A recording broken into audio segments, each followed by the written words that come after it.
మీ అందరికీ నా హృదయపూర్వకంగా చెల్లించుకుంటున్నాం. మన వాక్యాధ్యానం ఏది మన అంశం? విశ్వాసంలో లోపాలు ఉన్నాయి. విశ్వాస, ప్రేమ, సహనంలో కూడా లోపాలు ఉన్నాయి. మరి ఆ విశ్వాసంలో మరొక మాట మనం జ్ఞాపకం చేసుకున్నాం. ఇవి ఎవరికి లేకపోవునో వాడు పూర్వపు కాలంలో పాపము శుద్ధీకరణ జరిగిన సంగతిని మర్చిపోయి గుడ్డివాడును, దూరదృష్టి లేనివాడును అనే అంశాన్ని ధ్యానిస్తూ వెళ్తూ ఉన్నాం. మన అంశం గుర్తొచ్చిందా? కొంచెం ఏ అంశం జరిగిందా? గుడ్డితనం.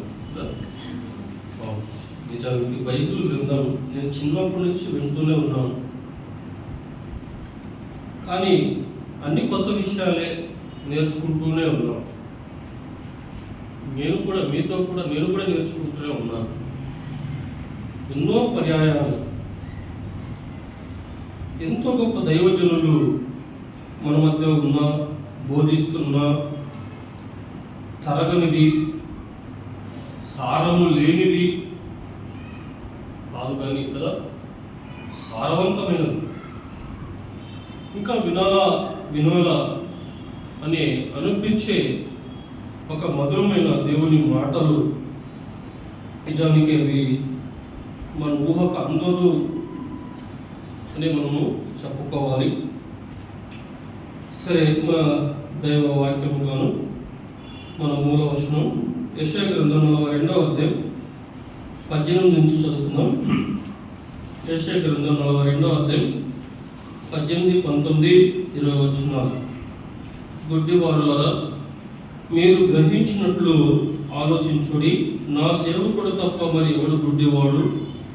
నేను పంపు నా దూత తప్ప మరి ఎవడు చెవిటివాడు? నా భక్తుడు తప్ప మరి ఎవడు గుడ్డివాడు? యెహోవా సేవకుడు తప్ప మరి ఎవడు గుడ్డివాడు? నీవు అనేక సంగతులను చూచుచున్నావు కానీ గ్రహింపకున్నావు. చాలా అంశాలు ఈ భాగంలో దాగి ఉన్నాయి.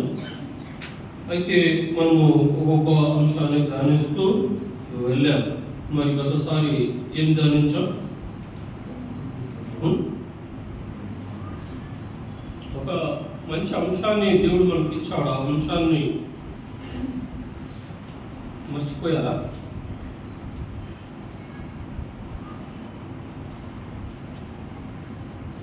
ఏం ధ్యానించాం?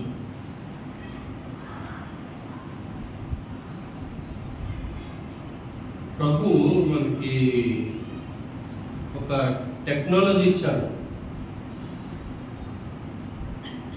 యూట్యూబ్లో కూడా మనము చూడొచ్చు.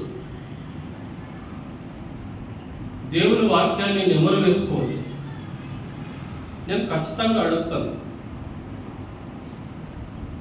అంటే దేవుని వాక్యం పట్ల మీ ఆసక్తి ఏమిటి?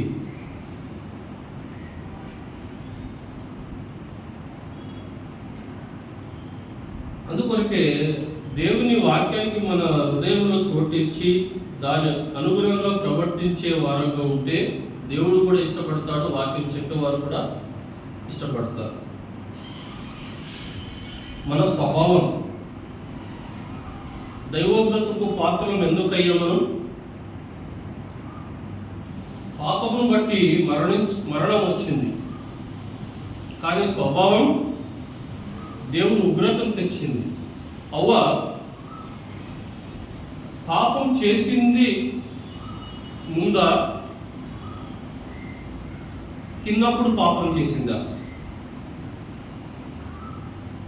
ఏమండి, ఎప్పుడు పాపం చేసింది? తినక ముందేనా? తిన్న తర్వాతనే. దేవుడు చెప్పాడు, తిన్న తర్వాత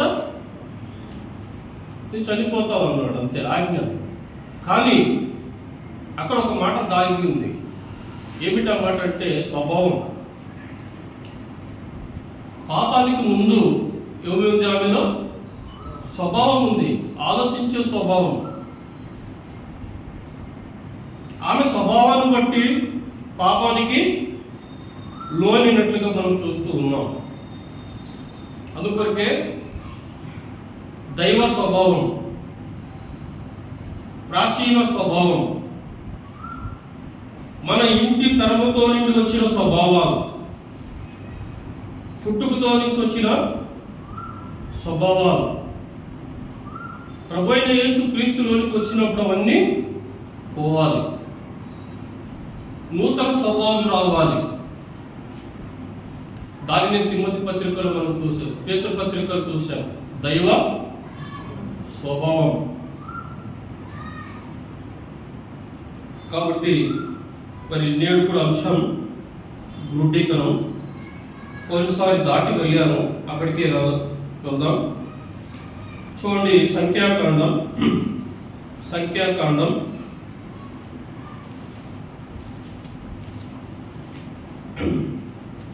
22వ అధ్యాయం. సంఖ్యాకాండం 22వ అధ్యాయం 31వ వచనం. అంతలో యెహోవా బిలాము కన్నులు తెరిచెను గనుక దూసిన ఖడ్గము చేత పట్టుకుని త్రోవలో నిలిచిన యెహోవా దూతను అతడు చూచి తల వంచి సాష్టాంగ నమస్కారము చేయగా. కాబట్టి గుడ్డివాడు ఎవరు అంటే నా సేవకుడు తప్ప ఎవడు గుడ్డివాడు, నేను పంపు నా దూత తప్ప ఎవడు గుడ్డివాడు. కాబట్టి ఇక్కడ ఒక భక్తుని మనం జ్ఞాపకం చేసుకున్నాం, ఒక ప్రవక్తను మనం జ్ఞాపకం చేసుకున్నాం. ఇతను కన్నులు ఏమయ్యాయి? గుడ్డితనం కలిగి ఉన్నాయి. దానికి కారణము మనం చూడవచ్చు. చూడండి, 22వ అధ్యాయంలో, తర్వాత ఇశ్రాయేలు సాగి యెరికోకు ఎదురుగా యోర్దాను తీరమున మోయాబు మైదానములో అమోరీయుల చేసినదంతయు చూచెను.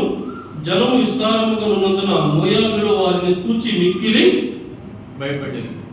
ఐగుప్తు ప్రయాణంలో సాగుతూ ఉండగా మరి వీళ్ళు మోయాబు దేశానికి వచ్చారు. ఈవిడ మోయాబు దేశానికి వచ్చిన తర్వాత అమోరీయులకు చేసినదంతా మోయాబులు చూశారు. అందుకొరకే మోయాబులు మిక్కిలి భయపడ్డారు. మోయాబుల రాజును,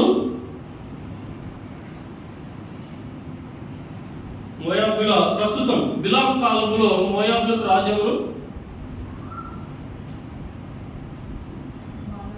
బాలాకు.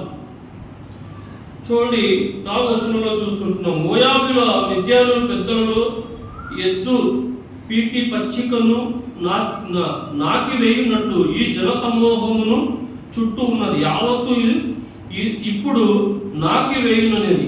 ఆ కాలమందు సిపోరు కుమారుడైన బాలకు మోయాబులకు రాజు. ఈ మోయాబులు ఎవరు? మోయాబులకు మూల పురుషుడు ఎవరు?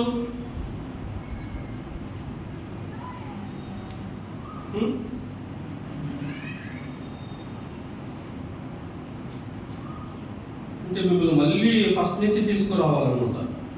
ఆదికాండం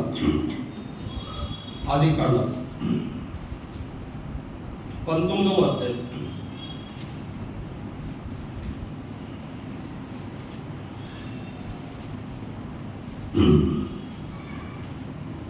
36వ వచనం. అలాగున లోతు యొక్క 2 కుమార్తెలు తమ తండ్రి వల్ల గర్భవతులై వారిలో పెద్దది కుమారుని కని వానికి మోయాబులకు పేరు పెట్టిన. అతడు నేటి వరకు మోయాబులకు మూల పురుషుడు. చిన్నప్పుడు కుమారుని కని వానికి బెన్యామి అని పేరు పెట్టిన. అతడు నేటి వరకు అమ్మోనీయులకు మూల పురుషుడు. ఇవన్నీ బేసిక్ థింగ్స్, బైబిల్లో బేసిక్స్. ఏబిసిడి తెలియకపోతే మనకి ఎట్లా చదివేకి రాదో ఇవన్నీ కూడా అప్పుడే తెలుసుకోవాలి. బిలాము అనేప్పుడే అప్పుడే బాలాకు అని గుర్తుపెట్టుకోవాలి. కాబట్టి ప్రియులారా, మరి ఈ మోయాబు రాజు ఏం చేశాడు? ఒక ఆలోచన చేశాడు. వాళ్ళు ఎలాగో మనం గెలవలేం, జనం విస్తారంగా ఉన్నారు, వారు అమోరీయుల నుండి నాశనం చేశారు, మనల్ని కూడా నాశనం చేస్తారు. అయితే అక్కడ మనం జ్ఞాపకం చేసుకున్నట్లయితే చూడండి 5వ వచనం, 22వ అధ్యాయం 5వ వచనం. కాబట్టి అతడు బేరు కుమారుడైన బిలామును పిలుచుటకు అతని జనుల దేశమందరి నది యొద్దనున్న పెతేరుకు దూతల చేత ఈ వర్తమానం పంపెను. చిత్తగించుము, ఒక జనము ఐగుప్తు నుండి వచ్చెను, ఇదిగో వారు భూతలమును కప్పి నా ఎదుట దిగి ఉన్నారు. అంటే ఎంతమంది వచ్చారో ఆలోచన చేయండి. ఐగుప్తులో దేవుని బిడ్డలు, ఆ సైన్యం ఎంత అంటే బాలాకు అంటున్నాడు, భూతలమును కప్పినంత విస్తారమైన జనం. ఇలాంటి విస్తారమైన జనాన్ని దేవుడు ఎన్ని రోజులు పోషించాడు? వారిని 40 సంవత్సరాలు. ఇత్తలేదు, దున్నలేదు, పంట కొయ్యలేదు, కూర్చుకోలేదు. వాళ్ళు 40 సంవత్సరాలు వారిని పోషించాడు. అయితే అక్కడ మనం చూస్తుంటున్నాం చూడండి 6వ వచనం. కాబట్టి నీవు దయచేసి వచ్చి నా నిమిత్తము ఈ జనమును శపించు, వారు నాకంటే బలవంతులు, వారిని హతము చేయుటకు నేను బలముందేదనేమో, అప్పుడు నేను ఈ దేశము నుండి వారిని తోలివేయును. కాబట్టి దేవుని బిడ్డలను శపిస్తే వారు బలహీనులైపోతారు అన్న ఒక అంశాన్ని బాలాకు బాగుగా ఎదిగాడు. అందుకొరకే వారి బలము పోవాలి అంటే వారు శపించబడాలి. అబ్రహాముకు దేవుడు వాగ్దానం చేశాడు 12వ అధ్యాయంలోనే, నిన్ను దీవించు వారిని దీవించదు, నేను శపించే వారిని శపించదును అన్నాడు. దేవుని బిడ్డలను దేవుడు ఎన్నుకున్న వారు ఆశీర్వాదానికి వారసులు. ఆ మాట మనం తర్వాత చూద్దాం. అబ్రహామును దేవుడు ఆశీర్వదించాడు. ఆ ఆశీర్వాదం ఇసాకు నుంచి యాకోబు, ఇలాగే ఆ వంశం అది ఆశీర్వదింపబడిన వంశం. అలాంటి ఆశీర్వదింపబడిన వంశాన్ని శపించడానికి బాలాకు ఎవరు వాడుకుంటున్నాడు? బిలామును వాడుకుంటున్నాడు. అందుకొరకే చూడండి ఏమంటున్నాడు 7వ వచనం చూడండి. కాబట్టి మోయాబు పెద్దలను, మిద్యాను పెద్దలను సోదె సొమ్ము చేత పట్టుకొని బిలాము వద్దకు వచ్చి బాలాకు మాటలకు అతనికి చెప్పిరి. బిలాము దగ్గర వీరు ఏం తీసుకొని పోయారు? సొమ్ము పెట్టుకొని పోయారు. ఉత్త చేతులతో పోలేదు కదండి. మందిరాలకు ఉత్త చేతులతో కూడా వచ్చేవారు ఉన్నారు, ఖాళీ హృదయాలతో కూడా వచ్చేవారు ఉన్నారు కదండి. అందుకొరకు ఇక్కడ మనం చూసుకుంటున్నాం ఏమంటున్నాడు అక్కడ. కాబట్టి మోయాబు పెద్దలను, మిద్యాను పెద్దలను సోదె సొమ్మును చేత పట్టుకొని బిలాము వద్దకు వచ్చి బాలాకు మాటలు అతనికి చెప్పగా అతడు వారితో, ఈ రాత్రి ఇక్కడనే ఉండుడి, యెహోవా నాకు సెలవిచ్చిన మాట నేను తిరిగి వచ్చి మీతో చెప్పుతున్నాను. అప్పుడు మోయాబు అధికారులు బిలాము వద్ద బస చేసింది. దేవుడు బిలాము వద్దకు వచ్చి నీ యొద్దనున్న ఈ మనుషులు ఎవరని అడగగా, ఎవరు వచ్చారు బిలాము దగ్గరికి? దేవుడు వచ్చాడు. దేవుడు వచ్చి ఏమడుగుతున్నాడు ఆలోచన చేశారండి. నీ యొద్దనున్న ఈ మనుషులు ఎవరు అంటే దేవుడికి తెలియదు ఆ మనుషులు ఎవరని. ఏమండి, దేవుడికి తెలియదు ఆ మనుషులు ఎవరని. వారు ఎందుకు వచ్చారో తెలుసు దేవుడు. అయినా కానీ అక్కడ దేవుడు ఏమడుగుతున్నాడు? బిలామును అడుగుతున్నాడు. బిలాము, నీ యొద్ద ఉన్న ఈ మనుషులు ఎవరు? ఆదాము, ఎక్కడ ఉన్నావు?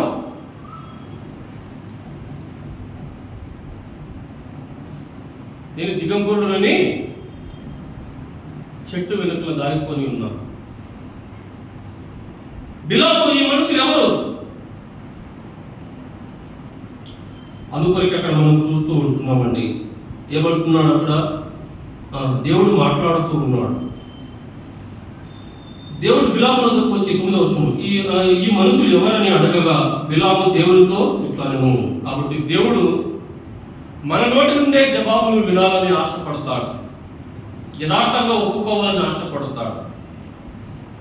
చూడండి ఇంకా ఏమంటున్నాడు? ఈ మనుషులు ఎవరన్నాడు అడగగా బిలాము దేవునితో ఇట్లా అన్నాడు, సిప్పోరు కుమారుడైన బాలాకు మోయాబుల రాజు చిత్తగించును.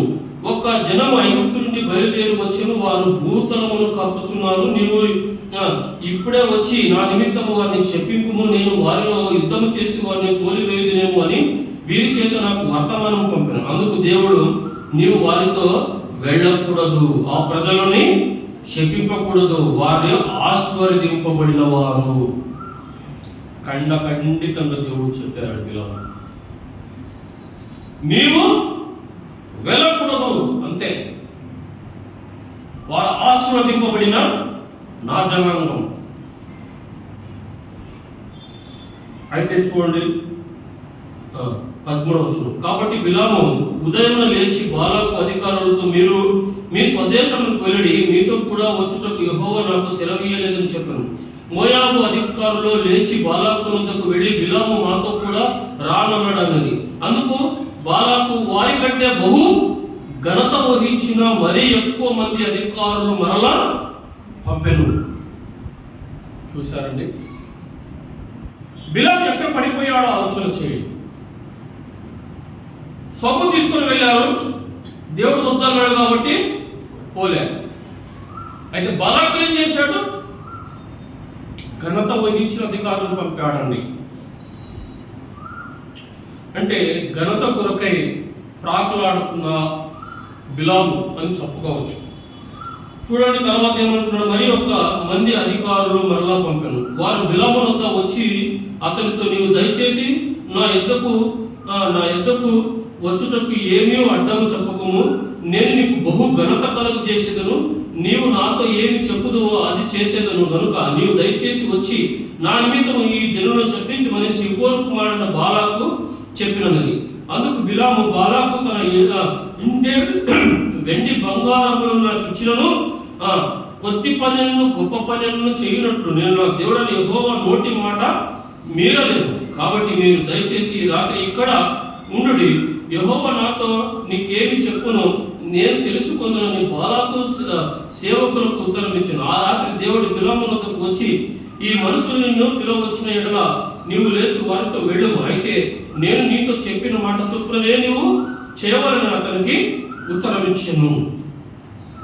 బిలాము మొదట అన్నాడండి, ఏమన్నాడు? వెండి బంగారాలు మీరు ఇచ్చినా కానీ నేనేమో నాకు అవసరం లేదు, నాకు వద్దు అన్నాడు. ఇది ఎన్నో ప్రయత్నం. ఇది బాలాకు ఎన్నో ప్రయత్నం చేశాడు.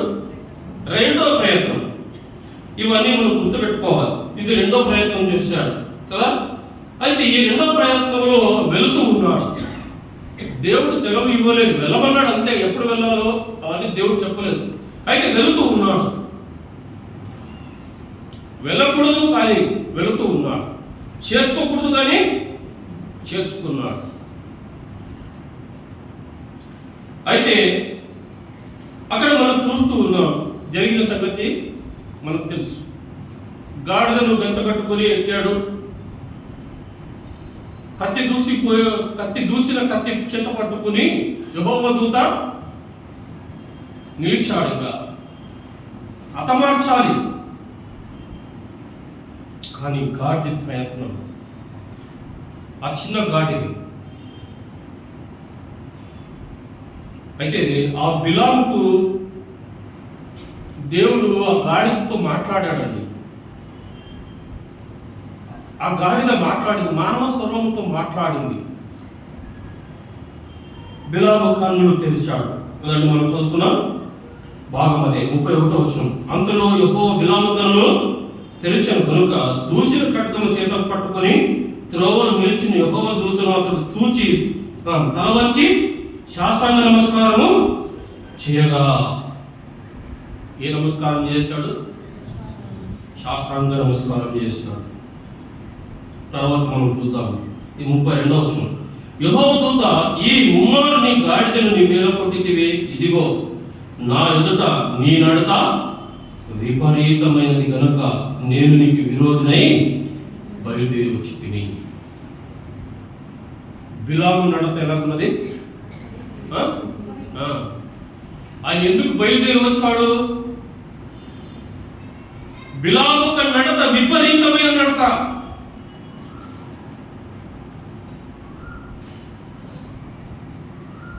సొమ్ము కాసపడిన నడత,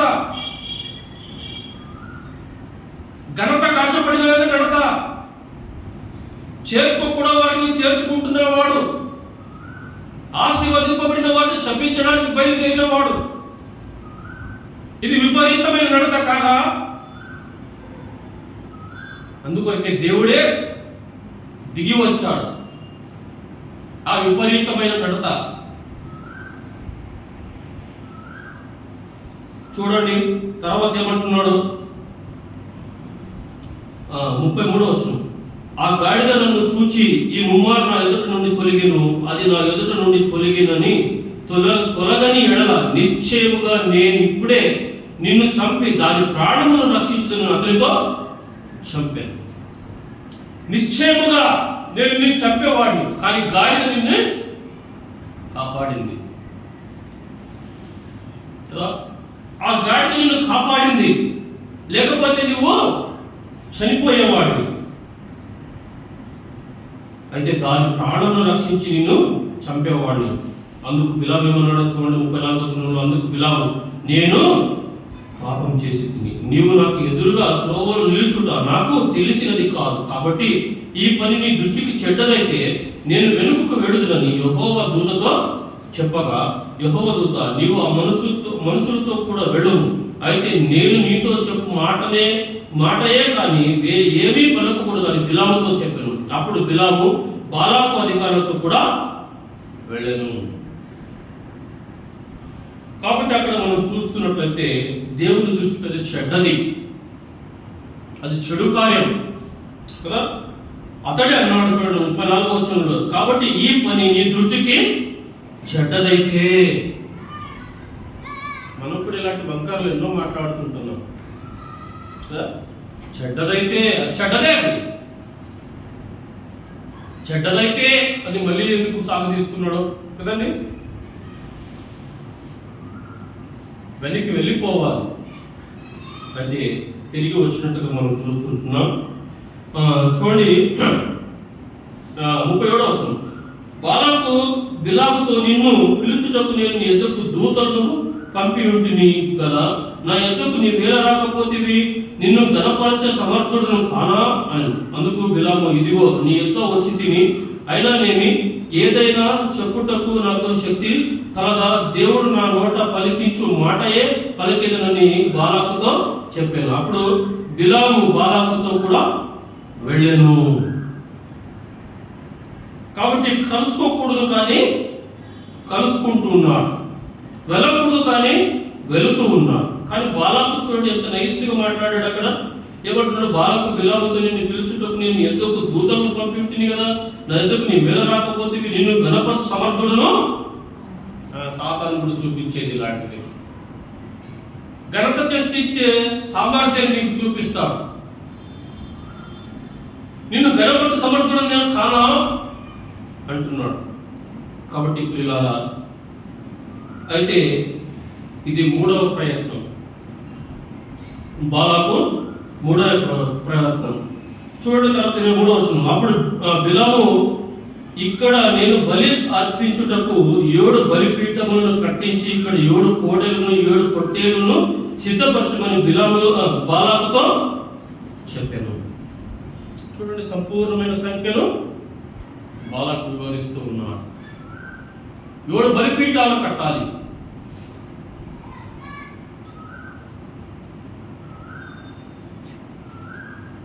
తర్వాత చూద్దాం.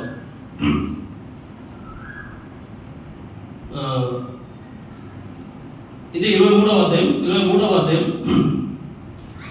11. అంతటా బాలాకు బిలాముతో, నీవు నాకేమి చేసితివి? నా శత్రువులను శపించుటకు నేను రప్పించి తిని, అయితే నీవు వారిని పూర్తిగా దీవించితివి నేను. అందుకు అతడు, యెహోవా నా నోట ఉంచిన దాన్ని నేను శ్రద్ధగా పలుకవద్దా అని ఉత్తరం ఇచ్చాను. అప్పుడు బాలాకు, దయచేసి నాతో కూడా మరొక చోటికి రమ్ము. ఇది ఎన్నో ప్రయత్నం? 4వ ప్రయత్నం. తర్వాత చూడండి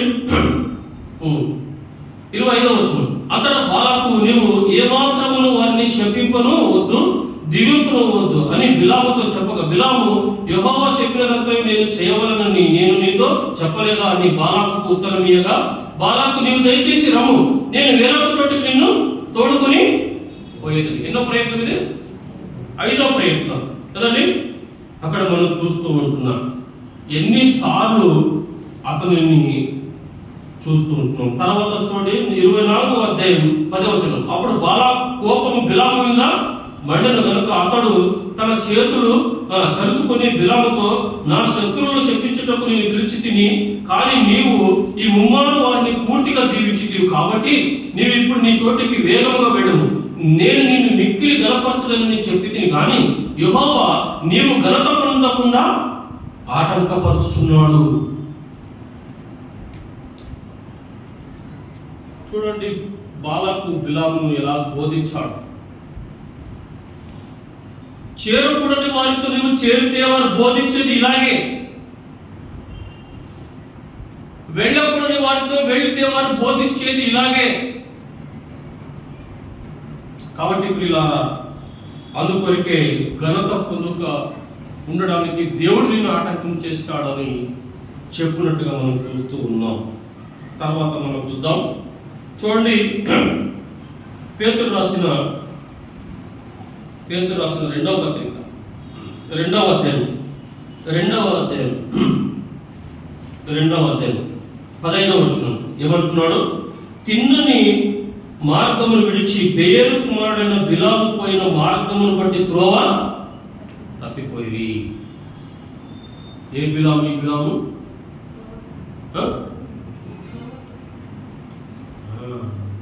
అక్కడ వాళ్ళ తండ్రి పేరు కూడా రాయబడింది కదా. ఏ బిలాము అంట? బెయేరు కుమారుడైన బిలాము. నీ పిల్లల విషయంలో జాగ్రత్త. నీ తండ్రి పేరు పెట్టుదరేమో, నీ తల్లి పేరు పెట్టుదరేమో. అందుకొరకే తిన్నని మార్గమును విడిచి బెయేరు కుమారుడైన బిలాము పోయిన మార్గమును బట్టి త్రోవ తప్పిపోయింది. ఆ బిలాము దుర్నీతి వలన కలుగు బహుమానమును ప్రేమించును. అయితే తాను చేసిన అతిక్రమం నిమిత్తం అతడు గద్దింపబడిను. ఎట్లనగా నోరు లేని గార్ధబొమ్మ మానవ సరుకుతో మాట్లాడి ఆ ప్రవక్త వెరితనమును అడ్డగించింది. ఎన్ని క్వాలిటీస్ మీరే చెప్పండి, చూద్దాం. వాక్యం ఎలా ధ్యానించాలి? గుడ్డితనానికి కారణాలు ఏమిటి? నేను వేసిన ప్రశ్న. ఫస్ట్ బిలాము. సంఖ్యాకాండంలో ఏం చూసాం?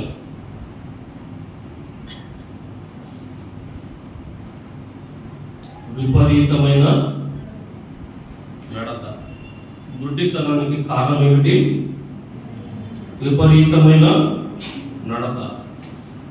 తర్వాత మనం చదువుకున్న భాగంలో పేతురు 2వ పత్రిక 2వ అధ్యాయం 15వ వచనం. తిన్నని మార్గము విడుచుట. ఏ మార్గం విడిచాడు? తిన్నని మార్గం విడిచాడు. రెండవది. తర్వాత బిలాము పోయిన మార్గమును బట్టి త్రోవ తప్పిపోయింది. మూడవది త్రోవ తప్పిపోవడం. తర్వాత 4వది, ఆ బిలాము దుర్నీతి వలన కలుగు బహుమానమును ప్రేమించడం. దేన్ని ప్రేమించాలి? దుర్నీతిని ప్రేమించాలి, దేవుణ్ణి ప్రేమించాలి. రెండే ఆజ్ఞలు దేవుడు మనకి ఇచ్చింది. బుద్ధిపూర్వకంగా మనోపూర్వకంగాను దేవుని ప్రేమించాలి, నిన్ను వారిని పొరుగు వారిని ప్రేమించాలి. ఇది ఎన్నమాట? ఏమిటి? విపరీతమైన నడత, తిన్నని మార్గం విడిచుట 2, త్రోవ తప్పిపోవడం 3, దుర్నీతిని ప్రేమించడం 4. గుడ్డితనానికి కారణం మనం ఏం ప్రేమిస్తున్నాం? మనమేం ప్రేమిస్తున్నాం? చూడండి, తిమోతి రాసిన పత్రిక చెయ్యాడు పెట్టుకోండి, అక్కడికి మళ్ళీ రావాలి. చెయ్యక్కడ పెట్టుకొని రండి. మనం ఏం ప్రేమిస్తున్నాం? తిమోతికి రాసిన 2వ పత్రిక 3వ అధ్యాయం మొదటి నుంచి చదువుతున్నాం. అంత్య దినములలో అపాయకరమైన కాలము వచ్చునని తెలుసుకొనుము. ఎలాగనగా మనుషులు స్వార్థప్రియులు, ధనాపేక్షులు, బింకములాడువారు, అహంకారులు, దూషకులు, తల్లిదండ్రులు, కవిదేయులు, కృతజ్ఞత లేని వారు, అపవిత్రులు, అనురాగరహితులు, అతిద్వేషులు, అపవాదకులు, అజితేంద్రులు, క్రూరులు, సజ్జనద్వేషులు, ద్రోహులు, మూర్ఖులు, గర్వాంధులు దేవుని కంటే సుఖమును ఎక్కువగా దేనిని ప్రేమిస్తున్నాము? అంత్య దినములు మనము సుఖంగా ఉండాలి, కష్టపడకూడదు. దేవుని కంటే సుఖమును ఎక్కువగా ప్రేమిస్తున్నాం.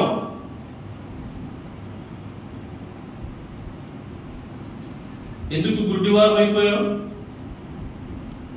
విపరీతమైన నడత, తిగ్గని మార్గం విడుచుట, త్రోవ తప్పిపోవుట, దుర్నీతిని ప్రేమించుట.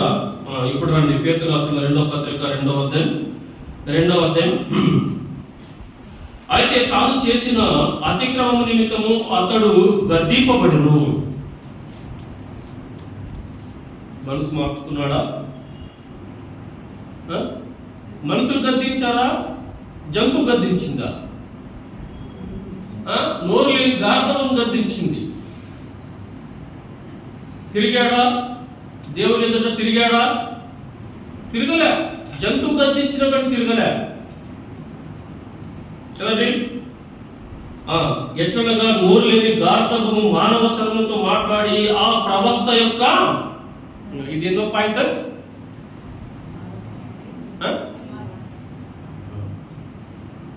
వెర్రితనం, విపరీతమైన నడత, తిన్నని మార్గమును విడుచుట, త్రోవ తప్పిపోవుట, దుర్నీతిని ప్రేమించుట, వెర్రితనం. ఏమిటా వెర్రితనం? గద్దించినా కానీ లోబడకపోవడం, అదే వెర్రితనం. ఇవన్నీ కూడా గుడ్డితనమే. తర్వాత మాట్లాడుకుందాం. తర్వాత చూడండి, వీరు నీళ్లు లేని బావులను పెనుగాలి కొట్టుకొని పో మేఘంలో ఉన్నారు. వీరి కొరకు గాఢాంధకారం భద్రము చేయబడి ఉంది. ఇది వీరికి కలిగే శిక్ష, గాఢాంధకారం. బ్లాక్ హోల్ అంటాం. ఇప్పుడు సైన్స్ ప్రకారం వెళ్తే బ్లాక్ హోల్. ఫిజిక్స్ లో నానా రకాలుగా వచ్చేసాయి. ఇప్పుడు అప్పుడే క్వాంటమ్ థియరీ వచ్చింది, మనం చూస్తూ ఉన్నాం. అంతకుముందు ఏ థియరీ ఉన్నది? బిగ్ బ్యాంగ్ థియరీ ఉన్నది.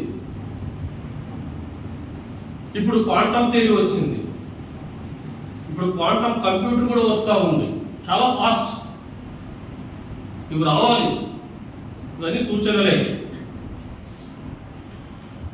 గాఢాంధకారం కూడా ఒక శిక్ష కదండి. మరి అక్కడికి వెళ్తారేమో నాకు తెలియదు. నరకం తప్పించుకోవచ్చు, గాఢాంధకారం తప్పించుకో. తర్వాత చూద్దాం, చూడండి 18వ వచనం. వీరు వ్యర్థమైన డంబపు మాటలు పలుకుచు తామే శరీర సంబంధమైన దురాశలు గలవారై తప్పు మార్గం ముందు నడుచు వారితో కూడా అప్పుడే తప్పించుకొని వారిని పోకిరి చేసులు చేత మరలు కొలుపువారు. ఇవి చెప్పుకోవాలి వీళ్ళకి అంశాలు. సరే, దాటి వెళ్తానండి, నాకు సమయం లేదు కాబట్టి. ఇదే బిలాం గురించి యూదా పత్రికలు చూద్దాం. యూదా పత్రిక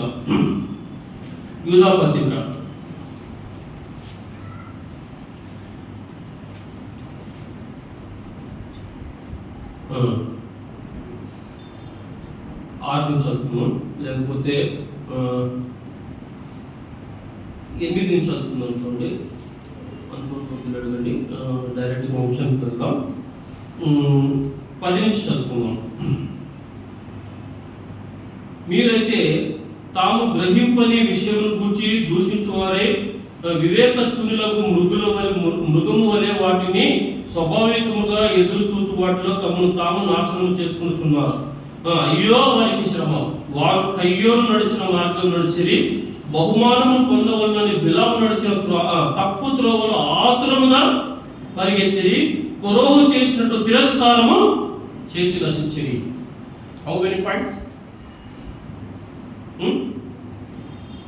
విపరీతమైన నడత, తిన్నని మార్గం, త్రోవ తప్పిపోవడం, దుర్నీతిని ప్రేమించడం, వెర్రితనం, డంబపు మాటలు పలకడం కదండి. తర్వాత ఇక్కడేం చూస్తూ ఉంటున్నామంటే కదండి, బహుమానం కొరకు ఆతురముగా పరిగెత్తడం. దానిని ఏమన్నాడు? నడిచిన తక్కువ త్రోవలు ఆకలి పరిగెత్తి కొరోగు చేసినట్టు తిరస్కారం. ఏం చేశాడు? కాబట్టి తిరస్కారం చేయుట. ప్రియులారా, ఒక మాట మీకు గుర్తు చేస్తాను. ఇబ్రీ పత్రిక చూడండి. ఇబ్రీ పత్రిక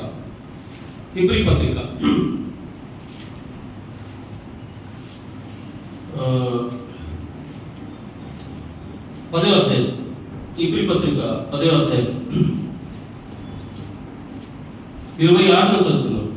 మనము సత్యమును గురించి అనుభవ జ్ఞానం పొందిన తరువాత బుద్ధిపూర్వకంగా పాపం చేసినడలా పాపమునకు బలిగా ఉండదు గాని న్యాయపు తీర్పునకు భయముతో ఎదురు చూచుటయు విరోధులను దహింపబోవు తీక్షణమైన అగ్నియు నీకు ఉండును. ఎవడైనను మోషే ధర్మశాస్త్రం నిరాకరించినడలా 2-3 సాక్షుల మాట మీద కనికరింపకుండా వానిని చంపించుదు. ఇట్లుండగా దేవుని కుమారుని పాదములతో త్రొక్కి తాను పరిశుద్ధపరచుటకు సాధనమైన నిబంధన రక్తమును అపవిత్రమైనదిగా ఎంచి కృపకు మూలముకు ఆత్మను తిరస్కరించువాడు ఎంతో ఎక్కువైన దండనకు పాత్రుడుగా ఎంచబడదు. మనకు దండన ఉంది. ధర్మశాస్త్రాన్ని నిరాకరిస్తే మోషే చెప్పినట్టుగా 2-3 సాక్షులు ఉంటేనే వారికి శిక్ష అన్నప్పుడు, దేవుని కుమారుడు ఆయన నీ కొరకు నా కొరకు ప్రాణ బలిదానం చేసిన వాడు ఆయన. శిలువ మీద నీ కొరకు ఆయన ఏమయ్యాడో ఒక్కసారి ఆలోచన చేసుకో. ఎంత అవమానభరితుడయ్యాడో. నీ పాపము నీ శాపము ఆయన భరించాడు. అలాంటి శిక్షను పొంది నీకు కృప ఇచ్చాడు ఆయన. కృప, ఆ కృప చేత నీ ఆత్మను రక్షించాడు. అలాంటి రక్షణను నీవు నిర్లక్ష్యం చేసి తిరస్కరిస్తే బిలాము కంటే నీవు ఎక్కువగా దండనకు ఆత్మకు సుమా. అందుకొరకే బుద్ధిపూర్వకంగా పాపం చేస్తే బలి ఇక నీకు ఉండదు. బుద్ధిపూర్వకంగా పాపము చేయొద్దని బైబిల్ గ్రంథం చెప్తా ఉంది. పక్కన పేరు తిప్పండి. 12వ అధ్యాయం 14 చదువుతాం. అందరితో సమాధానమును పరిశుద్ధతయు కలిగి ఉండుటకు ప్రయత్నించుడి. ఏం మాట్లాడండి? ఇవన్నీ దేవుని బిడ్డలలో ఏముండాలి? ముందుగా సమాధానం ఉండాలి. పరిశుద్ధతయు కలిగి ఉండుటకు ప్రయత్నించు. ఎందుకు మనలో సమాధానం లేదు? ఒక రకం ఒక సరిపడదండి. ఎందుకో ఏమో. ఒక తండ్రి పిల్లలు కదా మనం. దేవుని ఎరిగితే నువ్వు దేవుని ఎరిగిన వాటిని ప్రేమించాలి. తర్వాత మనం చూస్తూ ఉన్నాం, పరిశుద్ధత లేకుండా ఎవడనో ప్రభువును చూడడం, మీలో ఎవడైనా దేవుని కృపను పొందకుండా తప్పిపోనేమో నీవు చేదైన వేరు ఏదైనా మొలిచి కలవరపరచడం వల్ల అనేకులు అపవిత్రులై పోదురేమో నీవు కదండి. ఏ వేరంట అది? నీలో ఉందా? చేదైన వేరు ఏదైనా ఉందా? ఎందుకు? ఆ వేరుంటే ఏమైతుంది చెప్పండి? ఆ వేరుంటే ఏమైపోతుంది? మీరు ఆ మాట పట్టుకోలేదు. ఆ చేదైన వేరు ఉంటే మీకు ఏం ప్రమాదం? మాట చదవండి, ఇంకోసారి చదవండి. 10వ వచనం చదవండి. మీలో ఎవడైనా దేవుని కృపను పొందకుండా తప్పిపోనేమో అని చేదైన వేరు ఏదైనా మొలిచి కలవరపరచడం వల్ల అనేకులు అపవిత్రులై పోదేమో అని. ఇప్పుడు చెప్పండి, ఏం మాట? దేవుని కృప అండి.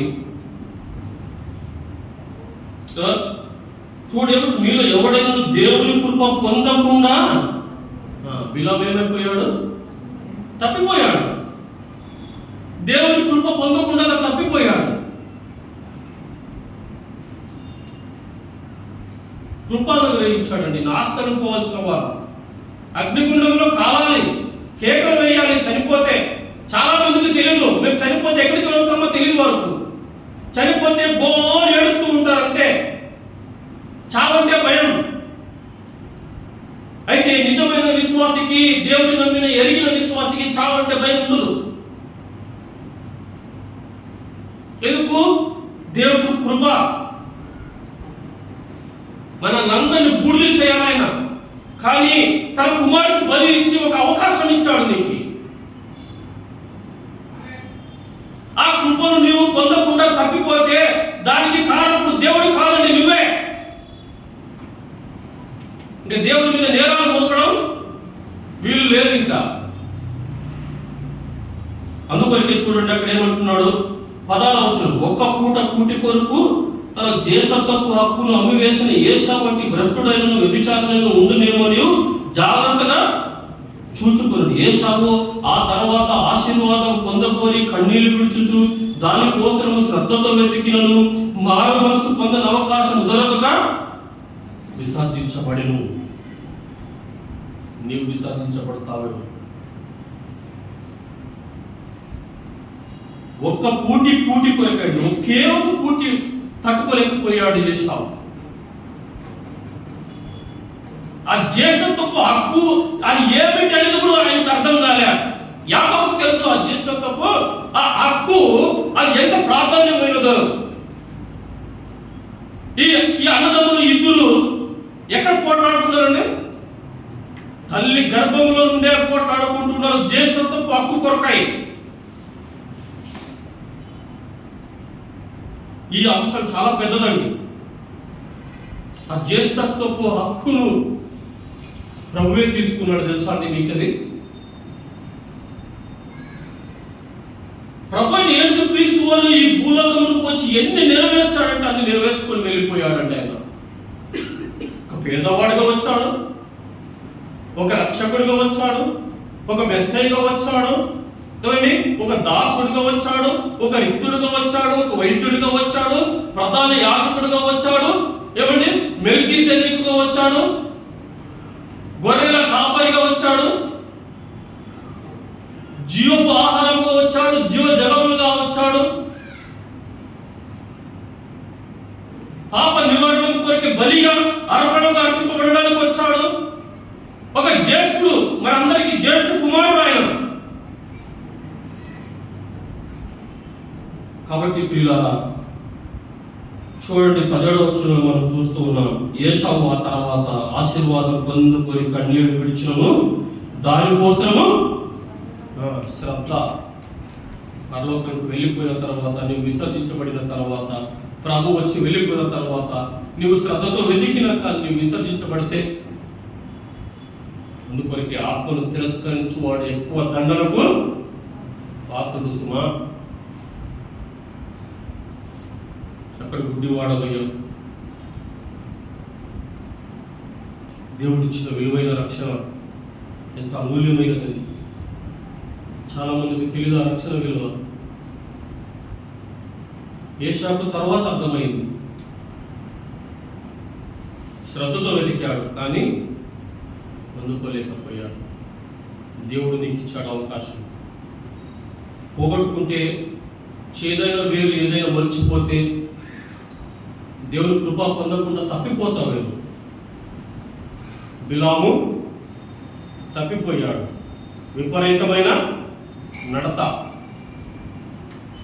దేవుడు చూపించే తిన్నని మార్గం వెళ్ళలేదు, తప్పిపోయాడు. దుర్నీతిని ప్రేమించాడు, వెలితనం, తిరస్కారం కదండి. అందుకొరకే ప్రియులారా బిలాము ఆ విధంగా ఉన్నాడని మనం చూస్తూ ఉన్నాం. తర్వాత అక్కడ రాయబడిన మాట ఏంటి? యూదా పత్రిక ఒక అంశము మరొక అంశానికి లింక్ ఉంటాయండి. అదే దేవుని బృందంలో వర్తమానాలకి చాలా విలువనిస్తాయి ఆ అంశాలు. లింక్, ఆ లింక్ను మనం ధ్యానించాలి, చదవాలి, దేవుని గ్రంథాన్ని తెలుసుకోవాలని ఆసక్తి మనకు ఉండాలి. దేవుడు నేర్పిస్తాడు. ఆసక్తి లేకపోతే దేవుడు కూడా ఏం నేర్పించాడు మీకు? చూడండి అక్కడ ఏమంటున్నాడు, 11వ వచనం, యూదా పత్రిక 11వ వచనం. అయ్యో వారికి శ్రమ, వారు కయ్యోను నడిచిన మార్గం నడిచి బహుమానం పొందవాలని బిలాము నడిచిన తప్పు త్రోవలో ఆతురముగా పరిగెత్తుట. ఒక వ్యక్తి పరిగెత్తాడు చూడండి, నాకు వచ్చాడు. ఎవరు పరిగెత్తింది? చాలా మంది ఉన్నారు కదా పరిగెత్తిన వాళ్ళు. మన ఈ అంశానికి సూట్ అయ్యేవారు ఎవరు పరిగెత్తిండొచ్చు? ఈ అంశానికి సూట్ అయినవుగా రాజుల 2వ గ్రంథం, 5వ అధ్యాయం చెప్తారా? గెహాజీ పరిగెత్తారు కదా. చూడండి అక్కడ, మరి అంశానికి వెళ్దాం. 5వ అధ్యాయం 24 నుంచి చెప్తున్నాం. మెట్ల దగ్గరకు వారు రాగానే, తర్వాత 25 నుంచి, అతడు లోపలికి పోయి తన యజమానుని ముందర నిలువగా ఎలీషా వారిని చూచి, గేహాజీ, నీ వెచ్చట నుండి వచ్చితివి అని అడిగినందుకు వారు, నీ దాసుడుని ఎచ్చటికి పోలేదు. అంతటా ఎలీషా వానితో, ఆ మనుషుడు తన రథము దిగి నిన్ను ఎదుర్కొనుటకు తిరిగి వచ్చినప్పుడు నా మనసు నీతో కూడా రాలేదా? ద్రవ్యమును, వస్త్రములను, ఒలివ చెట్లను, తోటలను, ద్రాక్ష తోటలను, గొర్రెలను, ఎడ్లను, దాసులను సంపాదించుటకు ఇది సమయమా? కాబట్టి నయమానుకు కలిగిన కుష్ఠము నీకును నీ సంతతికి సర్వకాలమును అంటి ఉండును అని చెప్పగా, వాడు మంచు వలె తెల్లనినై కుష్ఠము కలిగి ఎలీషా ఎదుట నుండి బయటికి వెళ్ళాడు. ఇక్కడ ఎలీషా గేహాజీ పరిగెత్తిన సంగతిని చూశాడండి. దీనినే మనోనేత్రం అంటాం. దీన్నేమంటాం? మనోనేత్రం. గేహాజీ తనతో కూడా ఉన్నాడు, కానీ అక్కడ మనం చూస్తుంటున్నాము నయమాను వచ్చాడు. నయమాను చాలా కోపపడి వెళ్ళిపోతున్నాడు. ఆ కథ మనకు తెలుసు, చిన్నప్పటి నుంచి మనం చదువుకున్నాం, చాలాసార్లు విన్నాం. కానీ ఒక దాసుడు చెప్తాడు, అయ్యా ఆయన పెద్ద పని చెప్పాడు, నీకేమైనా 7 సార్లు ముందుకు ఉన్నాడు కదా అన్నాడు. ఒకసారి మునిగాడు, చూసుకున్నాడు, కుష్ఠరోగము పోలే. రెండోసారి మునిగాడు, కుష్ఠరోగం చూసుకున్నాడు, పోలే. మూడోసారి మునిగాడు, కుష్ఠరోగం పోలే. 4వసారి మునిగాడు, కుష్ఠరోగం పోలే. 4 సార్లు మునిగినా కుష్ఠరోగం పోలేదు. నేనెందుకు మునగాలని బయటకు వచ్చాడా? ఆయన చెప్పిన మాట ఏమిటి?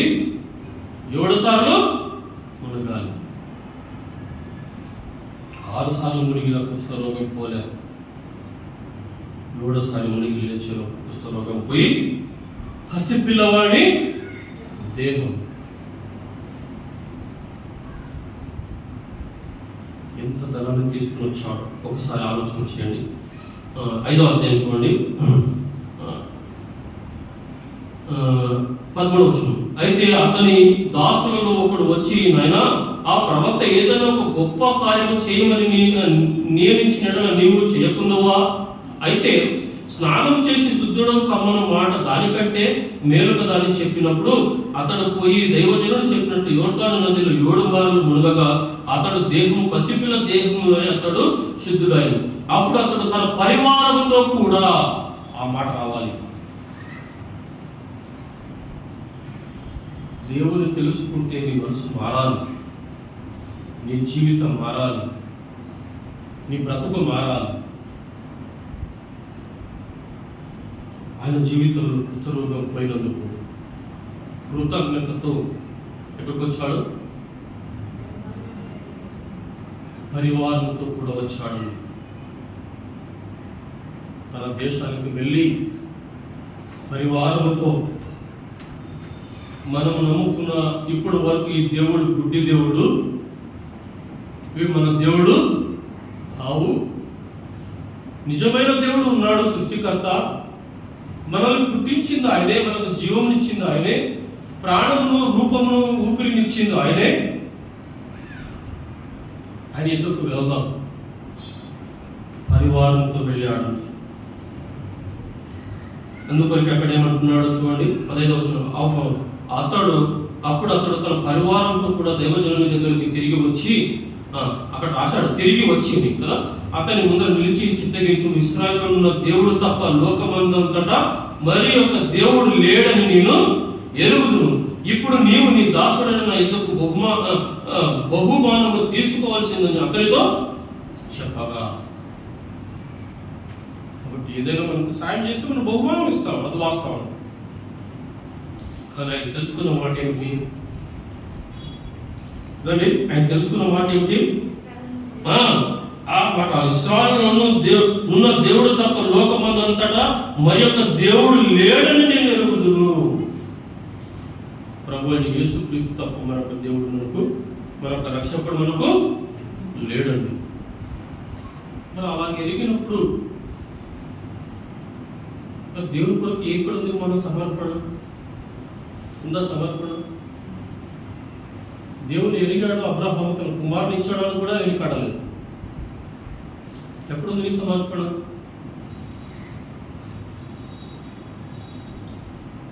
కాబట్టి ప్రియులారా, దేవుని ఎరిగిన తర్వాత అతడు అంటున్నాడు చూడండి, 10వ వచనం.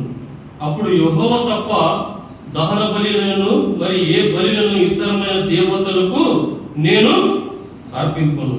2 కంచెల గాడిదను మోయుపాటి మన్ను నీ దాసుడను నాకు తెప్పించకూడదా? ఒకప్పుడు యోర్దాను నది అంటే ఇష్టపడలేదు, కానీ ఇప్పుడు ఆ భూమి మట్టి కావాలని కోరుకుంటున్నాను. దీన్ని నేను మాట్లాడతాను. కాబట్టి ఇప్పుడు ఇలా ఇక దహన బలి నేను అర్పింపను, వేరే ఏ బలి నేను అర్పించు, ఇదే మార్పు.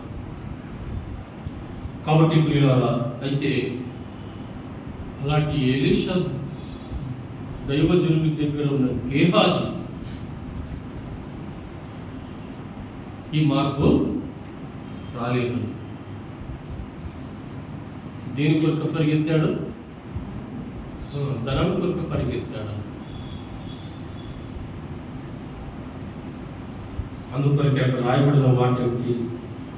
యుగాంతమున మనకు బుద్ధి కలగడానికి మాటలు రాయబడ్డాయి. 26వ వచనం ఏమంటున్నాడు? 5వ అధ్యాయంలో, అంతటా ఎలీషా వారితో, ఆ మనుషుడు తన రథమును దిగి నిన్ను ఎదుర్కొన్నట్టుకు తిరిగి వచ్చినప్పుడు నా మనసు నీతో కూడా రాలేదా? మనసుతో చూస్తూ ఉన్నాడు, మనోనేత్రంతో చూస్తూ ఉన్నాడు. ఆ మనుషుడు నిన్ను కలుసుకున్నప్పుడు నా మనసు నీతో వచ్చింది అన్నాడు. అక్కడ అంటున్న మాట ఏమిటంటే, ద్రవ్యమును, వస్త్రములను, ఒలివ చెట్లను, ద్రాక్ష తోటలను, గొర్రెలను, ఎడ్లను, దాసదాస్యులను సంపాదించుటకు ఇది సమయము. ఎలీషా ఎరిగిన సత్యం. దీని కొరకు కాదు మనం ప్రాకులాడాల్సింది.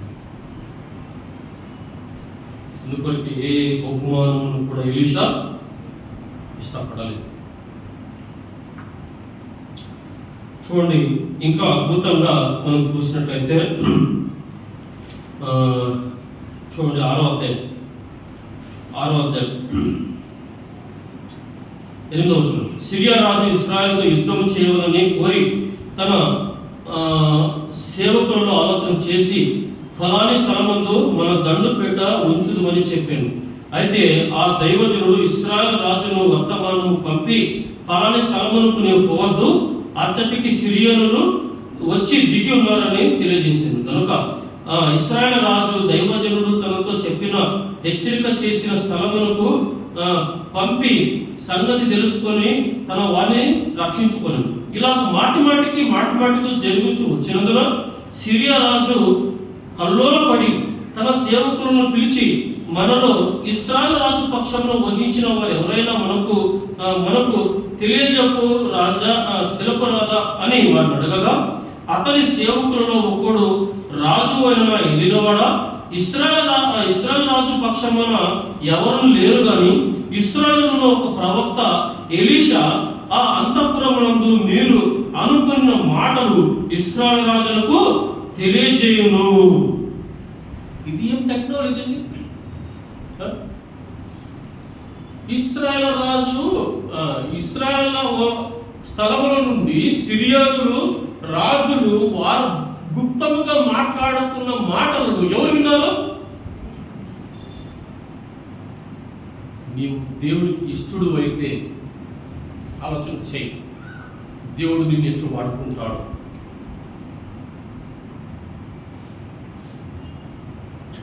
హలో,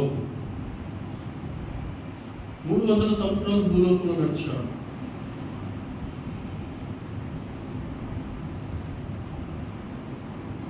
ఆలోచన చేయండి. మరణం లేకుండానే దేవుడు అంటే ఇష్టం, దేవుడు అంటే ప్రేమ, దేవుడు అంటే ఆశ. నీకుందా ఈ ఆశ? నీకుందా ఈ ప్రేమ? దేవుడు లేకుండా మనం లేవే, ఈ రూపాలు మనకు లేవే. ప్రాణం ఇచ్చాడు ఆయన. చూడండి, ఎలీషా ఏ సంపద ఆలోచించలేదు. అలాంటి ఎలీషాకు ఎలాంటి ధన్యతనిచ్చాడు. ఆ సిరియా రాజు మాటికి ప్లాన్ వేసుకుంటున్నాడు, ఇశ్రాయేలు మీదకి పోవాలని.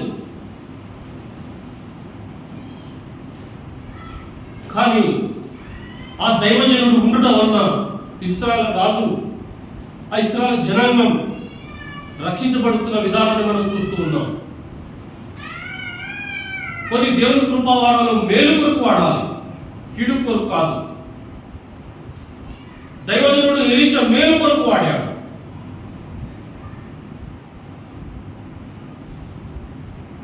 అందుకొరకే తర్వాత మరి ఆ ఇశ్రాయేలు రాజు ఎలీషా దగ్గరికి పంపించాడు, రథాలని గుర్రాలని అన్నింటినీ పంపించాడు సైన్యం. చూడండి 17వ వచనం, అంతకంటే పైన 15వ వచనం. దైవజనుడు అతని పనివాడు వెందల కాడ లేచి బయటికి వచ్చినప్పుడు గుర్రములను రక్తములను గల సైన్యం పట్టణము చుట్టుకొని కనబడింది. అంతటా అతని పనివాడు, అయ్యో నా ఏలినవాడ, మనం ఏం చేయదు అని ఆ దైవజనుడితో అనగా, అతడు భయపడవద్దు, మన పక్షముగా ఉన్నవారు వారి కంటే అధికులై ఉన్నారని చెప్పి, యెహోవా వీడు చూచినట్లు దయచేసి వీని కళ్ళను తెరవమని ఎలీషా ప్రార్థన చేయగా, యెహోవా ఆ పనివారి కళ్ళను తెరవజేసాను కనుక వాడు ఎలీషా చుట్టూనున్న పర్వతము అగ్ని గుర్రముల చేత రథముల చేత నిండుట చూచాను.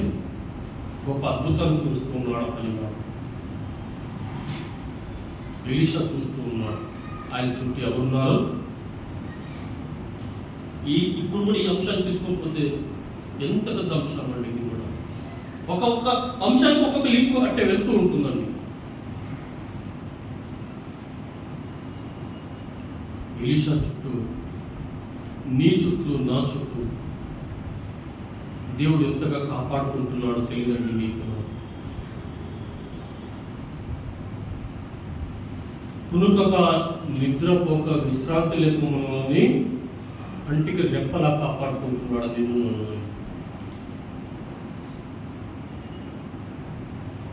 అలాంటి దేవునికి ద్రోహం చేస్తావా? ఆలోచించి. యోసేపు అన్నాడు, ఇంత పెద్ద దుష్కార్యము నేను ఎలాగో చేయను.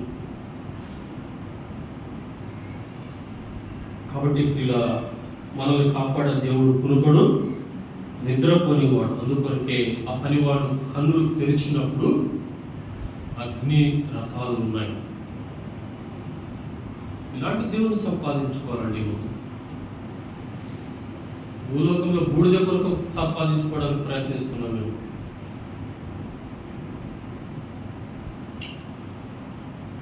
మరి 12:30 ఎక్కువ ఉంది. కాబట్టి ప్రియులారా, దేవుని మెప్పు మనం సంపాదించాలి. గుడ్డితనం ఇంకా అంశం ఉంది. గుడ్డితనంలో 2 భాగాలు ఉన్నాయి. తర్వాత మనం ఆలోచన చేద్దాం. మరి గుడ్డితనానికి కారణాలు ఏమిటి? విపరీతమైన నడత, తిన్నని మార్గం విడిచిపెట్టుట, త్రోవ తప్పిపోవుట, దుర్నీతి వల్కలకు బహుమానమును ప్రేమించుట, దంభపు మాటలు మాట్లాడుట, తిరస్కరించుట.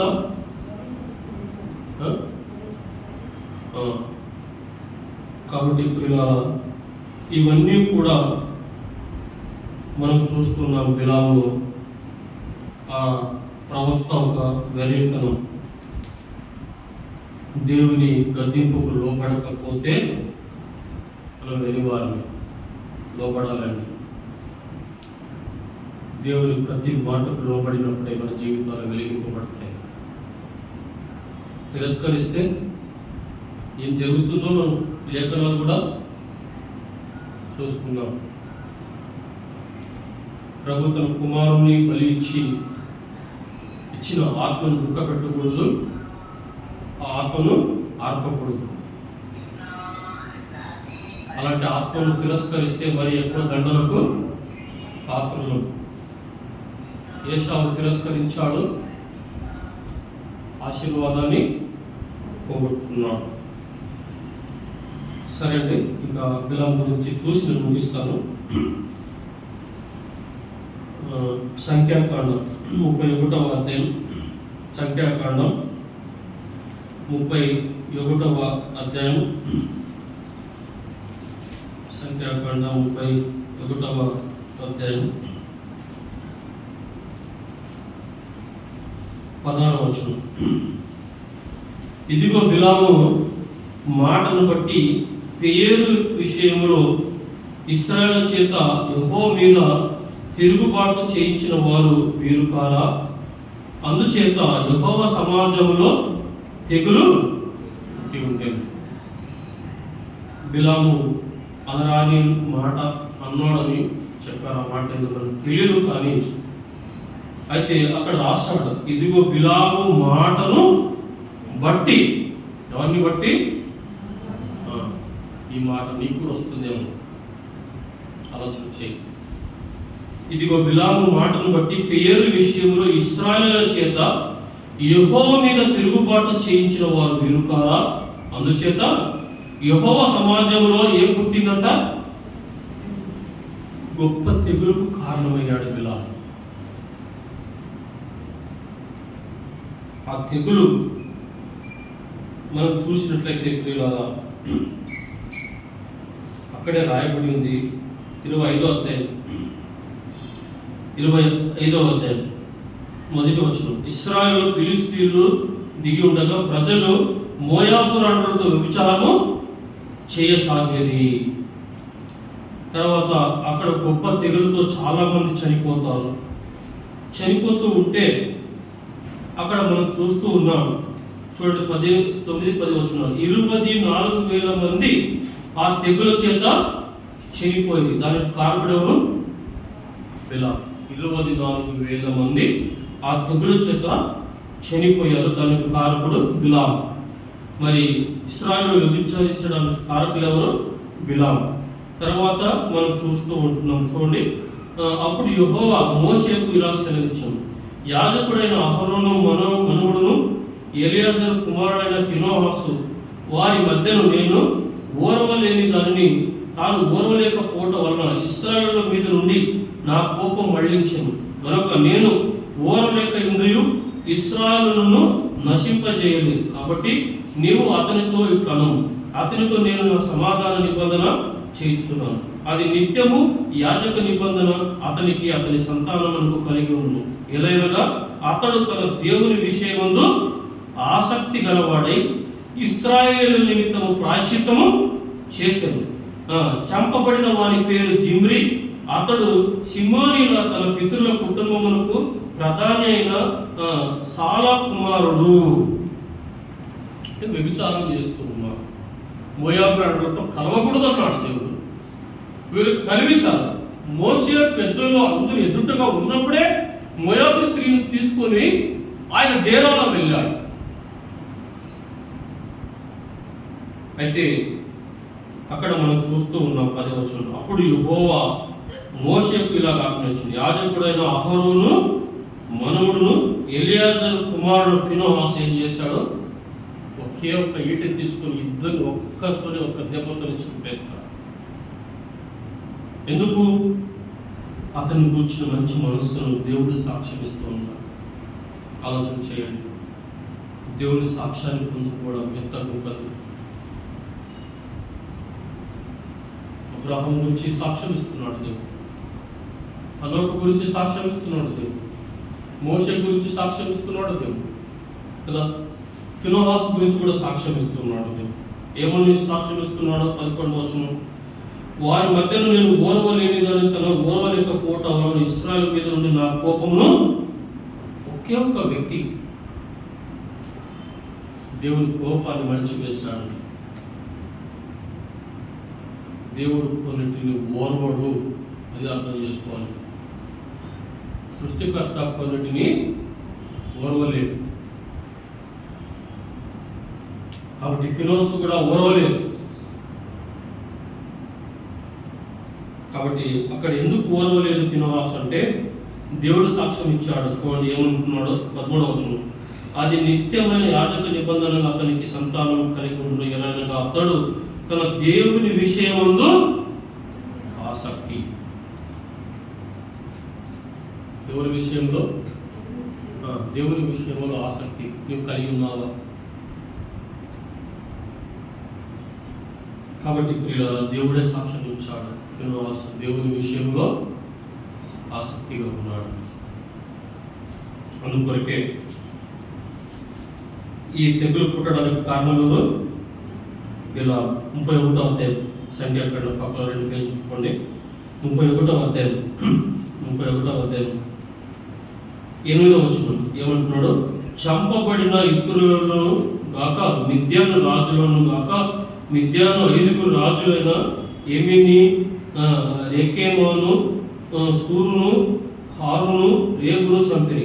బేరు కుమారుడైన బిలామును ఖడ్గముతో చంపిరి. కాబట్టి బేరు కుమారుడు కూడా ఏమైపోయాడు? ఇశ్రాయేలు చేతిలో చంపబడ్డాడు. ఆఖరిగా ద్వితీయోపదేశకాండం 23వ అధ్యాయం, ద్వితీయోపదేశకాండం 23వ అధ్యాయం 5వ వచనం. అయితే నీ దేవుడైన యెహోవా బిలాము మాట విననులకుండెను. నీ దేవుడైన యెహోవా నిన్ను ప్రేమించెను కనుక నీ దేవుడైన యెహోవా నీ నిమిత్తము ఆ శాపమును ఆశీర్వాదముగా చేసెను. కాబట్టి ప్రియులారా, మన దేవుడు ఎలాంటి వాడు?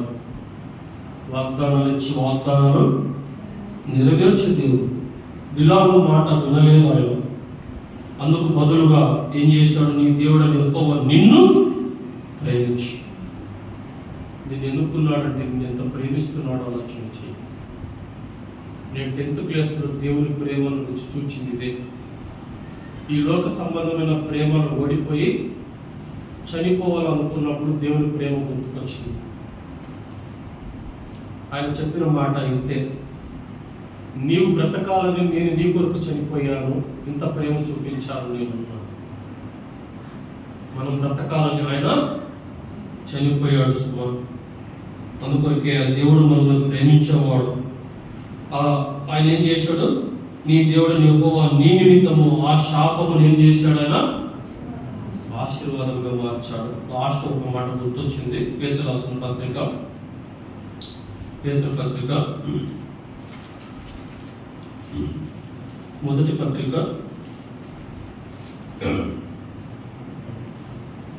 అధ్యాయం 8-9 వచనాలు. తుదకు మీరందరూ ఏక మనస్సుకై ఒకరి సుఖ దుఃఖములందు ఒకరు పాల్పడి సహోదర ప్రేమ గల వారును కరుణ చిత్తులను వినయ మనస్కులై ఉండి ఆశీర్వాదములకు వారసులవుటకు మీరు పిలువబడితే కనుక కీడుకు ప్రతి కీడును దూషణకు ప్రతి దూషణను చేయక దీవించుడి. బిడ్డ జాగ్రత్త పడాలి. దేవుని బిడ్డలు అంటే దూషించుకునేవారు కాదు. ఏమండి? కాబట్టి కీడు చేసేవారు కాదు. వారు ఎవరు? ఆ మాట ఒక మాట మీకు చదివించాను, ఆ మాట మీరు మీ నోట్లు రావాలి. ఏ మాట అది?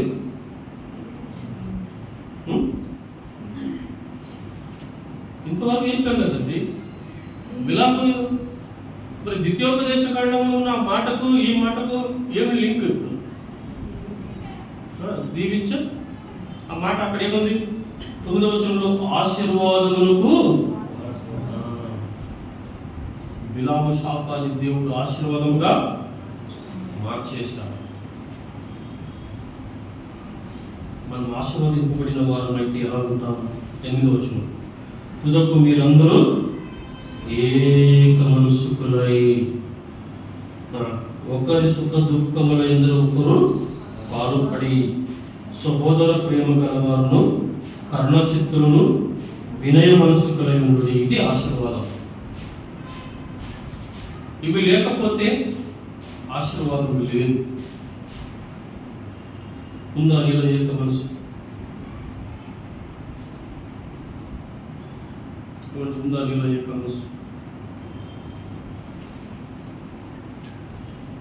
చూడండి, మరి ఒకరి సుఖ దుఃఖములు ఎందరొకరు పాల్పడాలి, పంచుకోవాలి, సుఖ దుఃఖాలు పంచుకోవాలి. సహోదర ప్రేమ గలవారు కరుణ చిత్తులు వినయ మనసుకులై ఉండి. ఇది ఆశీర్వాదం. కాబట్టి ప్రియులారా, కీడుకు ప్రతి కీడు చేయకూడదు, దూషణకు ప్రతి దూషణ చేయకుండా దీవించాలి, శపించకూడదు. మన నోట శాపవచనము రాకూడదని యాకోబు పత్రికలో 4వ అధ్యాయంలో 3వ అధ్యాయంలో మాట మనం చూస్తాం. చూడండి, 3వ అధ్యాయం 10వ వచనం పక్కలోకి ఎత్తుకోండి. ఒక్క నోటి నుండి ఆశీర్వచనము శాపవచనము బయలువెళ్ళిన నా సహోదరులారా, ఇలాగూ ఉండకూడదు. ఎవరిని శపించకూడదు. మనం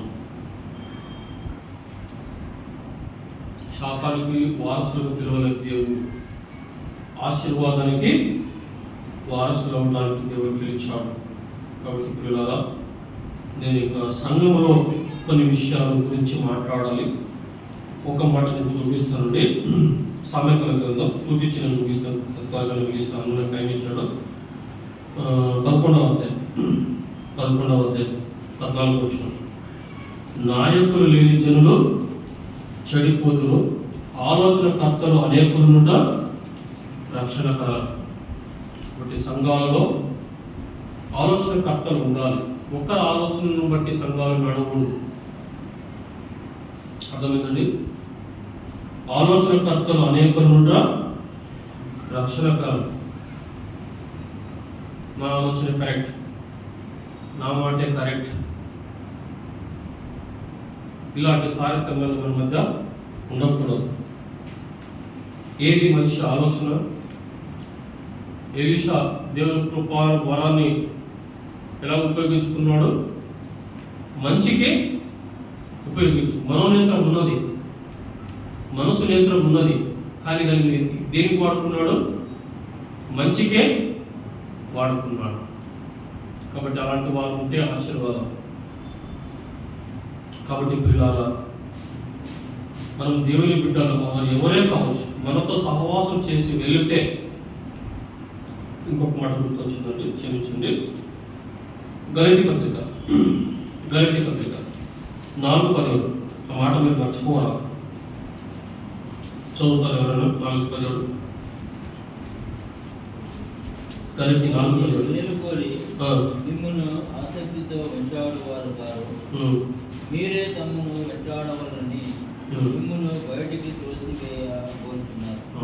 ఆసక్తి, ఆసక్తి. మన ఆసక్తి ఏంటి? వారు మీ మేలు కోరి మిమ్మల్ని ఆసక్తితో వెంటాడువారు కాదు. పిల్లరా, సంఘాలు వర్ధిల్లాలంటే ఈ మాట లోబడి ఉండాలి. సంఘానికి ఏ ఒక్క వ్యక్తి వచ్చాడంటే ఆ వ్యక్తిని విడవకూడదు, ఆ కుటుంబాన్ని విడవకూడదు, వెంటాడాలి. వాళ్ళు రాని రాకపోని వెళుతూ ఉండాలి. వెళ్ళాలండి. పక్క సంఘానికి వెళ్ళినా పర్వాలేదు, మన సంఘానికి వచ్చిపోయారు కదా, వెళ్ళాలి, మనం వెంబడించాలి, వెంటాడాలి, ఆసక్తిగా వెంటాడాలి. అది మన ధర్మం, మన బాధ్యత, మన హక్కు. వెంటాడాలి, ఆసక్తితో వెంటాడాలి. ఎప్పుడు నువ్వు సోదర ప్రేమ చెదిరిపోయాము, మాట్లాడకుండా విడిచిపెట్టిపోయాము. వెళ్ళాలి, మాట్లాడాలి, సమాధాన పడాలి. అది ఆశీర్వాదం. దేవునికి ఇస్తే ఆశీర్వాదం. ఇచ్చుట ద్వారా సభలు జరుగుతాయి. సభలు జరుగుట ద్వారా అనేకులు వస్తారు, దైవజనులు వస్తారు, మంచి మంచి వర్తమానాలు అందిస్తారు. అనేకులు మన మందిరంలో ఆశీర్వాదాన్ని చూస్తారు, ఆకర్షింపబడతారు. సభలు జరిగేటప్పుడు ఒక్క వ్యక్తి నిలబడాల్సిన అవసరం లేదు. అనౌన్స్మెంట్లో ఒకరు, భోజనాలకు ఒకరు, పిలవడానికి ఒకరు, ఇలా ఒక రకంగా గుంటకల్లో కూడా మనం చూస్తున్నాం. అక్కడ కూడా సేవకులు లేరు, కానీ పెద్దలే.